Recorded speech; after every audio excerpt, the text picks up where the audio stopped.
안녕하세요. 오늘 여러분과 함께 좀 깊이 살펴볼 자료가 있는데요. 네. 바로 예수 그리스도는 누구인가? 이 질문을 아주 집중적으로 다룬 한 목사님의 설교 녹취록입니다. 아, 그 설교 말씀이군요. 네, 설교 전체가 정말 이 질문 하나에 초점을 맞추고 있다고 해도 될 정도예요. 녹취록 앞부분을 보니까요, 설교자님이 기도로 시작하시더라고요. 청중들이 하나님의 말씀, 특히 예수님에 대해 더 정확하게 또 깊이 알게 해달라고요. 맞습니다.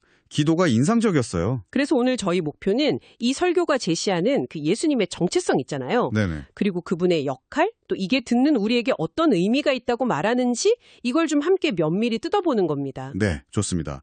이 설교가 특히 요한복음 1장이랑 골로새서 1장 이 구절들을 아주 중요하게 다루면서 예수 그리스도를 설명하고 있거든요. 아, 그 두 본문이 핵심이군요. 네, 근데 흥미로운 건요. 설교자분이 청중들이 그냥 흔히 생각할 수 있는 이미지 있잖아요. 뭐 아기 예수님이라든지 아니면 십자가에서 고난받으시는 모습? 네, 그런 단편적인 모습들. 그렇죠.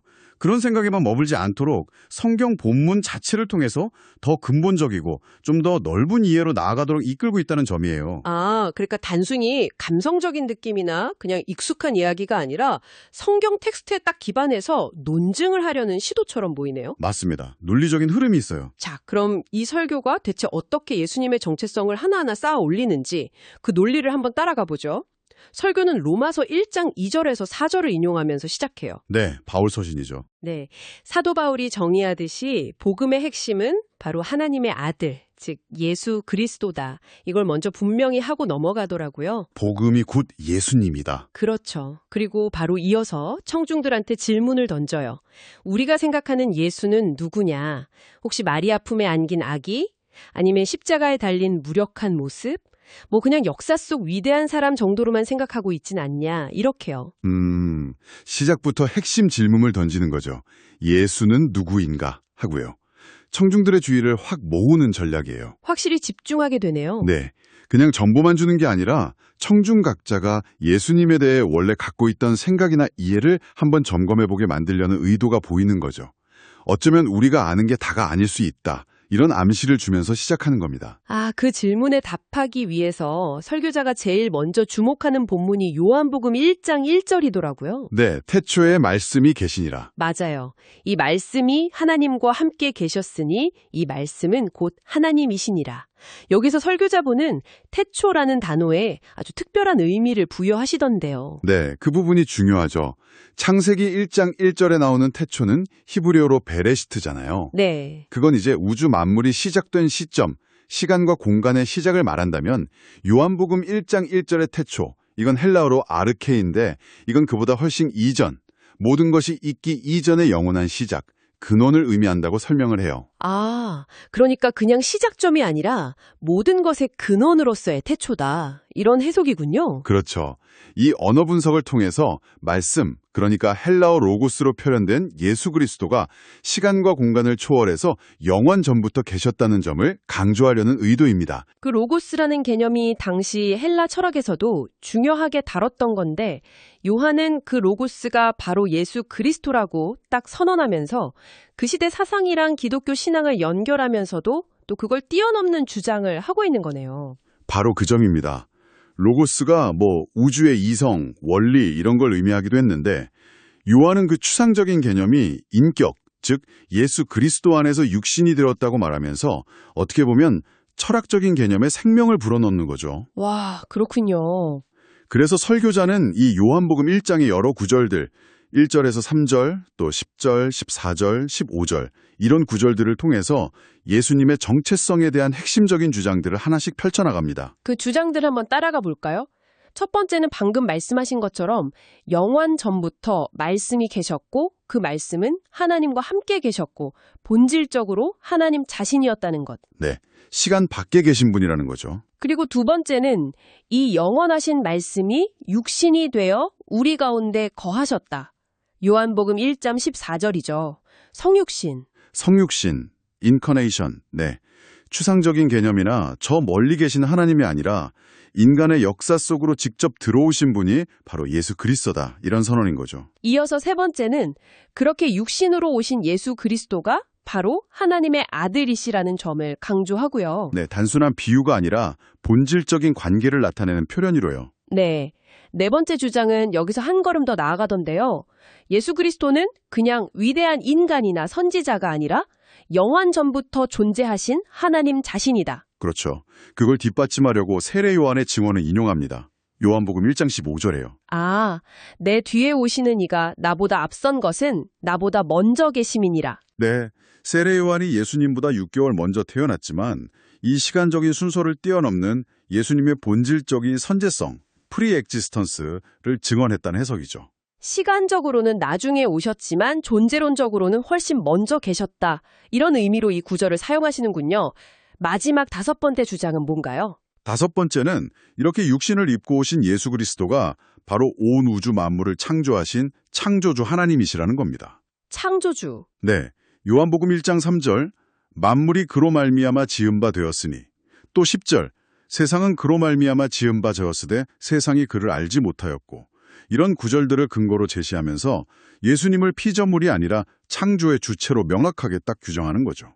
정리해보면 요한복음 1장을 통해서 설교는 예수님을 영원하신 하나님, 성육신하신 말씀, 하나님의 아들, 시간을 초월해서 선재하신 분, 그리고 만물의 창조주 이렇게 그리고 있군요. 와, 정말 다층적인 정체성을 제시하고 있네요. 그렇습니다. 이 다섯 가지 요소를 통해서 예수님의 신성, 선제성, 성육신, 그리고 창조주 되심을 아주 입체적으로 보여주려는 의도가 명확해요. 특히 세례 요한의 증언을 통해서 시간적 선제성을 강조하는 부분은 예수님의 그 인간적인 출현 너머에 있는 영원한 정체성을 부각시키는 중요한 논리적 장치로 사용되고 있습니다. 근데 이렇게 예수님의 신성 또 창조주 되심을 막 강조하면서도 설교가 예수님의 완전한 인간성 또한 놓치지 않는다는 점이 저는 좀 흥미로웠어요. 아, 그 부분도 중요하죠. 친구 나사로 죽었을 때 눈물 흘리셨다는 기록 있잖아요. 요한복음 11장 35절. 그걸 언급하면서 우리랑 똑같은 슬픔을 느끼셨다고 말하고 또 십자가 고통을 생생하게 묘사하면서 육체적인 한계, 고통 다 경험하신 완전한 인간이셨음을 강조하더라고요. 바로 그 지점이 기독교 신학에서 말하는 예수님의 신인 양성론, 이거랑 연결되는 부분입니다.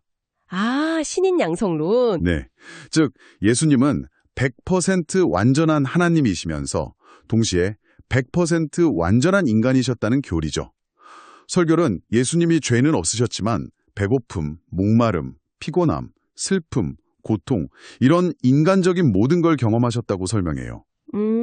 하지만 동시에 그분은 피조물이 아니라 창조주이시고 죄가 없으시고 하나님만이 하실 수 있는 기적을 행하셨다고 말하면서 그분의 신성을 다시 한번 딱 확인시켜주는 거죠. 인간적인 모습이랑 신적인 모습 어느 한쪽으로 치우치지 않고 양면을 다 보여주려는 노력이 보이네요. 그렇죠. 균형을 잡으려고 하죠. 이런 예수님의 정체성에 대한 논의가 골로새서 1장으로 이어지면서 더 확장되는 것 같아요.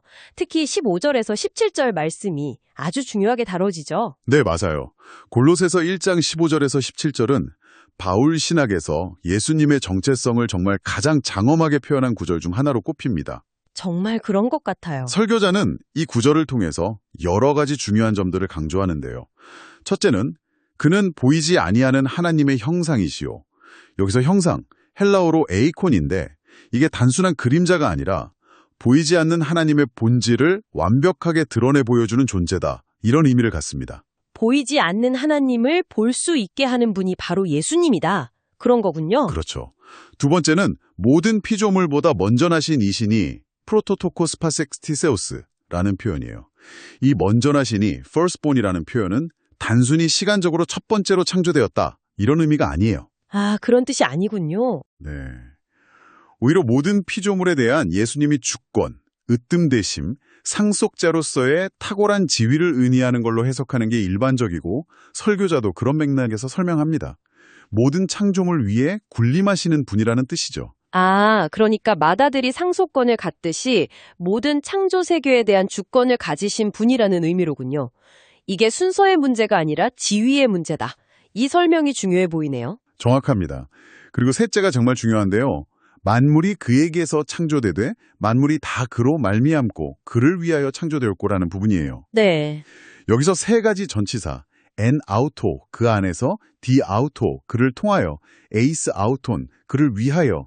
이게 사용되는데 이게 예수님이 창조의 영역, in him, 창조의 수단, through him, 그리고 창조의 궁극적인 목표, for him이 되신다는 걸 보여줍니다. 와, 창조의 영역, 수단, 목적 전부요? 네. 하늘과 땅의 모든 것, 보이는 것과 보이지 않는 것, 심지어 영적인 권세들까지도 예외 없이 그분을 통해 그분을 위해 존재하게 되었다는 선언입니다. 모든 존재의 근원이자 수단이자 목적이 예수 그리스도다. 이야, 정말 우주적인 스케일의 선언인데요. 우리가 그냥 흔히 생각하던 예수님의 이미지를 훨씬 뛰어넘는 주장입니다. 네, 그렇죠. 그리고 넷째는 그가 만물보다 먼저 계시고 이건 요한복음에서 강조했던 그 선제성을 다시 한번 확인시켜 주는 거고요. 네. 다섯째는 만물이 그 안에 함께 섰느니라, 시네세켄이라는 것입니다. 이건 예수님이 단순히 과거의 창조주이실 뿐 아니라 현재에도 온 우주 만물을 붙들고 유지하고 질서를 부여하시는 보존자, 서스테이너이심을 의미합니다. 우주가 혼돈에 빠지지 않고 유지되는 것이 바로 예수님의 능력 안에 있다는 거죠. 와, 그러니까 골로새서 본문을 통해서 설교는 예수님을 보이지 않는 하나님의 완벽한 형상, 모든 피조물 위의 주권자, 창조의 근원, 수단, 목적, 그리고 우주의 현재적 유지자, 이렇게 그리고 있는 거군요. 요한복음의 논의를 더욱 확장하고 심화시키는 역할을 하네요. 그렇습니다. 그리고 딱 이 지점에서 설교는 자연스럽게 다음 질문으로 넘어가요. 어떤 질문이죠? 이렇게 전능하신 창조주, 만물의 주권자이신 하나님이 왜 굳이 연약한 인간의 모습으로 이 땅에 오셔야 했는가? 그 이유가 대체 무엇인가? 아, 앞에서 설명한 그 예수님의 장엄한 모습이랑 또 그분이 겪으신 인간적인 고난 사이에 그 간극을 메우는 질문이네요. 설교는 이 질문에 어떻게 답하나요? 설교는 그 이유를 아주 명확하게 우리의 죄 때문이라고 설명합니다. 죄 때문이요? 네, 하나님이 인간이 되신 목적은 바로 우리의 죄를 대신 짊어지고 죽으심으로써 우리를 죄의 형벌로부터 구원하기 위한 대속 제물이 되기 위해서였다는 거죠. 창조주가 피조물의 죄를 위해 스스로를 희생제물로 내어주셨다는 것. 이게 기독교 구원론의 핵심을 제시하는 겁니다. 창조주의 성육신과 죽음이라는 그 역설적인 사건의 목적이 바로 죄의 대속에 있었다는 설명이군요. 네, 이런 신학적인 논의를 바탕으로 설교는 이제 청중에게 아주 직접적인 적용 질문을 던지더라고요. 네, 그렇죠. 설교 후반부는 결국 당신 삶의 왕은 누구입니까? 이 질문으로 귀결돼요. 왕이 누구냐? 네, 설교자는 심지어 성경 전체가 결국 하나님이 왕이신가 아니면 사람이 왕인가 이걸 묻는 책이라고까지 정의를 하더라고요. 와, 성경 전체를요? 네, 그리고 여기서 아주 강한 어조로 자기 자신이 삶의 왕이라고 생각하는 태도, 이걸 경계하라고 촉구합니다. 스스로를 삶의 주인, 왕으로 여기는 것. 그게 왜 문제라고 설교자는 이야기하나요? 그게 바로 우리가 겪는 문제와 어려움을 진짜로 극복하지 못하게 만드는 근본 원인이다. 그리고 심지어 사탄의 주요 공격 목표가 된다. 이렇게 주장해요. 아, 공격 목표요? 네, 스스로 왕 노릇하려는 그 교만이 우리를 하나님의 도우심으로부터 멀어지게 만들고 영적인 공격에 취약하게 만든다는 논리인 거죠. 그래서 해결책으로 제시하는 건 뭔가요? 만약 자신이 왕 노릇을 하고 있었다면 철저히 회개해라.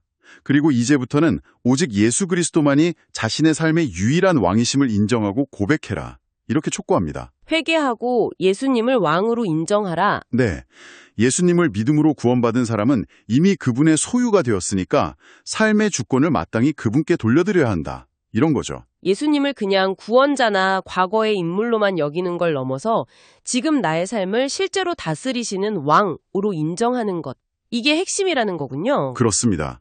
그렇게 예수님을 삶의 왕으로 인정하고 그분께 삶의 문제들을 맡길 때 비로소 하나님의 도우심과 보호하심을 경험할 수 있다. 그리고 이것이 올바른 믿음의 태도다. 라고 강조합니다. 아, 사탄은 스스로 왕이 되려는 사람을 공격하지만 예수님을 왕으로 모신 사람은 예수님께서 친히 지키시고 보호하신다는 약속을 제시하면서 아주 강한 확신을 심어주려고 해요. 오늘 우리가 분석해본 이 설교는 예수 그리스도라는 인물에 대해 정말 깊고 또 포괄적인 그림을 그리고 있네요. 네, 그렇죠. 영원 전부터 존재하신 말씀이자 만물의 창조주, 죄사함을 위해 인간이 되신 하나님의 아들, 그리고 궁극적으로 우리 각자 삶의 왕으로 예수님을 제시하고 있습니다. 요한복음 1장과 골로새서 1장, 이 두 개의 중요한 텍스트를 딱 축으로 삼아서요.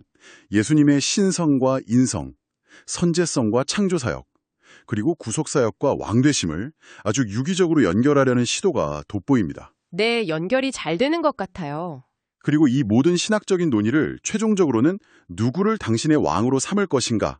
라는 아주 실존적인 질문으로 딱 집약시키고 있죠. 설교자는 예수님을 삶의 왕으로 모실 때 문제로부터의 자유, 또 영적인 보호를 경험할 수 있다. 이런 강력한 메시지를 전달하면서 단순한 지적인 동의를 넘어서 실제적인 삶의 주권 이양을 촉구하고 있는 것으로 보입니다. 네, 그 점이 강하게 느껴졌어요. 이건 듣는 사람에게 자신의 신앙과 삶의 태도를 돌아보게 만드는 아주 강력한 도전이 될 수도 있겠네요. 오늘 이 분석을 들으시면서 여러분은 이 설교가 제시하는 예수님의 모습, 특히 창조주이자 삶의 왕이라는 이 개념에 대해 어떤 생각을 하셨나요? 설교자의 주장처럼 삶의 주권을 누구에게 두느냐 하는 이 문제가 우리가 현실의 어려움을 마주하고 헤쳐나가는 방식과 실제로 어떻게 연결될 수 있을지 잠시 멈추어서 생각해 보시는 것도 의미 있는 시간이 될 것 같습니다.